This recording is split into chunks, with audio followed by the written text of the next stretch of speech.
here for you. Just say the word when you're ready to talk. Do you remember anything from our last conversation?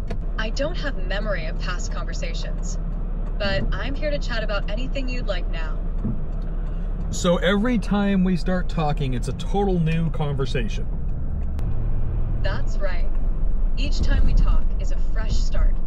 What would you like to discuss today? So it's kind of like the movie 50 First Dates. That's an interesting comparison. Each chat is like a new day for us. What do you think about that idea? Well, I don't find it super convenient. I think you could do a whole lot better job at analyzing how I am as a person and getting to know me and helping me improve if you remember the things we talked about yesterday and the day before. I understand how that could be helpful. I'm here to support you in the moment, and I can help with anything you want to improve or explore now. Just let me know what you need. All right, well, now that we know the limitations, we'll work with what we got.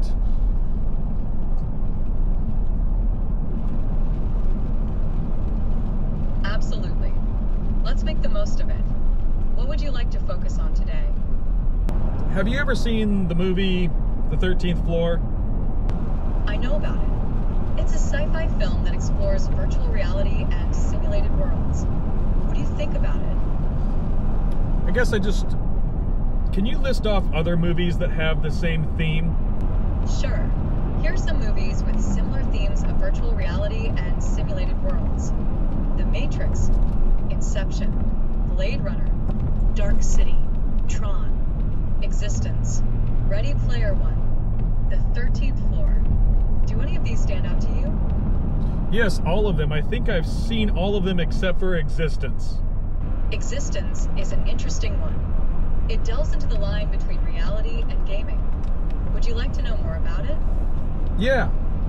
Existence follows a game designer who creates a virtual reality game that blurs the line between the game world and reality. As players get immersed in the game, they face strange and dangerous situations. It explores themes of identity and the nature of reality. Sounds intriguing, right? It sure does. So, take all of those movies we talked about, kind of work in the common theme, and then compare it to our actual reality. That's an interesting idea.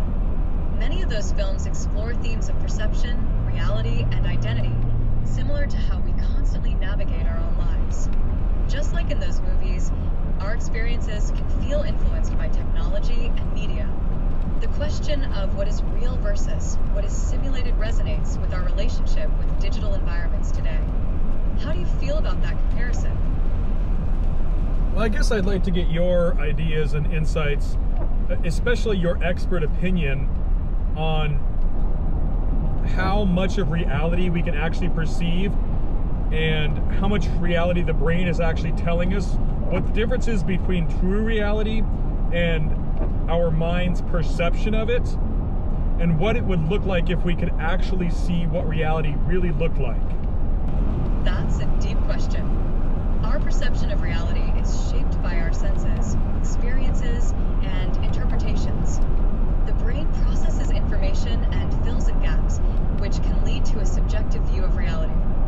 True reality exists independently of our perceptions, but we can only experience it through our limited senses. If we could see reality as it truly is, it might be overwhelming or entirely different from our experiences. It raises questions about consciousness and existence. What are your thoughts on this?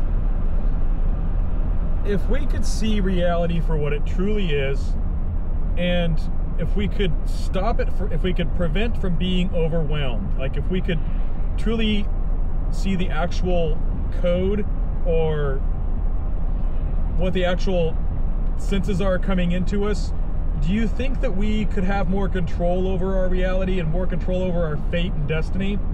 That's a fascinating thought.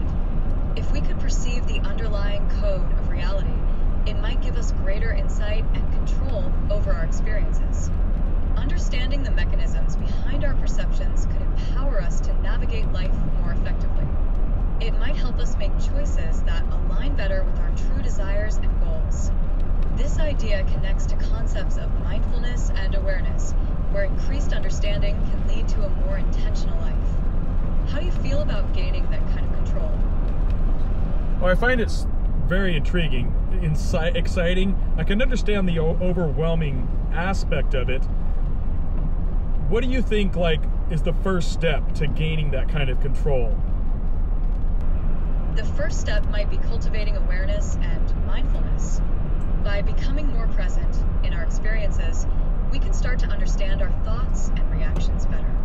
Reflection and questioning our beliefs can also help uncover deeper insights. It's about exploring our perceptions and recognizing patterns in how we respond to reality. This journey can lead to greater clarity and, ultimately, more control over our choices and paths. Does that resonate with you?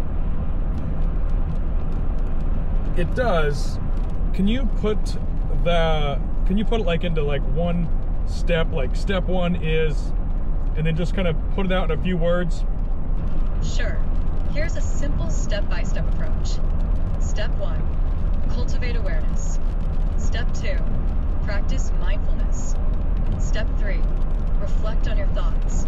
Step 4, question your beliefs. Step 5, explore your responses. How does that sound?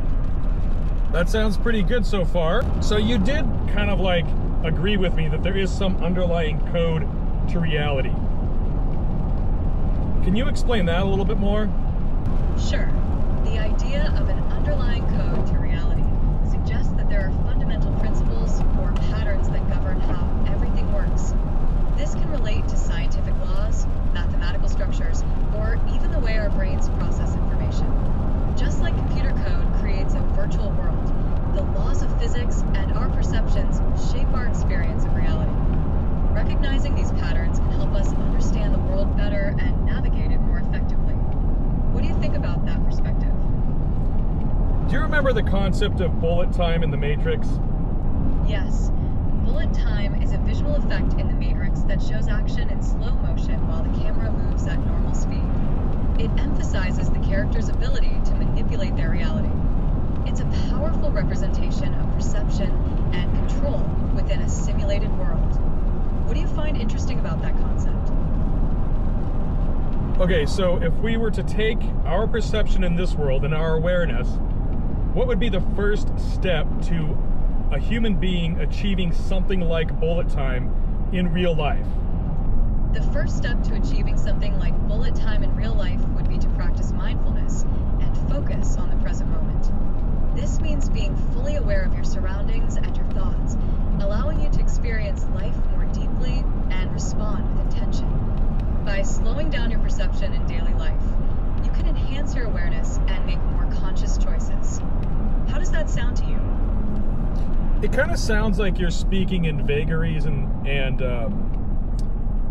kind of like bullet points or cliches. Can you like make it in, can you put it out there without using any cliches? Can you make it in a little bit more clearer steps? Absolutely. Here's a clearer approach. 1, focus on your breath. Take a few moments each day to notice your breathing. This helps anchor you in the present. 2, observe your surroundings. Spend time noticing details in your environment without judgment. Look at colors, shapes, and sounds. 3, pause before reacting. When you feel a strong emotion, take a moment to breathe and reflect before responding. 4, practice slowing down in daily activities. Intentionally slow your movements and thoughts. This helps you become more aware of each moment. 5, reflect daily. At the end of the day, think about what you experienced. Write down any insights or observations. Does this feel more actionable? Yeah. Great. I'm glad that resonates with you. If you have any more questions or want to dive deeper into any of these steps, just let me know.